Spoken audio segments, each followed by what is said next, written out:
RCB ఈ సంవత్సరంలో ముఖ్యంగా చెప్పుకోవాల్సిన విషయం ఏంటంటే అవే మ్యాచెస్లో ఎక్స్ట్రాడినరీ పర్ఫార్మెన్స్ ఇచ్చారు.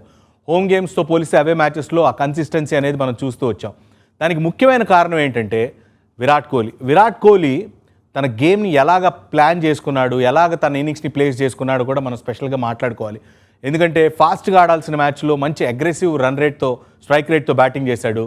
ఒకవేళ కండిషన్స్ స్లో ఉన్నాయి, పిచ్ స్లో ఉంది, వేరే బ్యాట్స్మెన్ ఫాస్ట్గా ఆడుతున్నాడంటే తన రోల్ని కాస్త స్లో చేసుకుని ఆ సింగిల్స్ పైన ఫోకస్ చేసి ఆ ఇన్నింగ్స్ని ఎట్లా బిల్డ్ చేశాడనేది మనకు తెలుసు. ఎస్పెషల్లీ మాట్లాడుకోవాల్సింది రాజస్థాన్ రాయల్స్ పైన జరిగిన మ్యాచ్లో 70 odd runs స్కోర్ చేశాడు. మ్యాచ్ సిచ్యువేషన్కి తగ్గట్టు తన బ్యాటింగ్ స్టైల్ని కూడా మార్చుకుని ఈ సంవత్సరం విరాట్ కోహ్లీ చేసినటువంటి బ్యాటింగ్ ప్రదర్శన ఏదైతే ఉందో it was very very special. And not to forget, అదే మ్యాచ్లో హేజల్వుడ్ ఆ 19th ఓవర్ ఎక్స్ట్రాడినరీ ఓవర్ వేయటం అండ్ ఆ మ్యాచ్ ఆర్సీబీ గెలవటం అనేది జరిగింది. So it was a very very special game.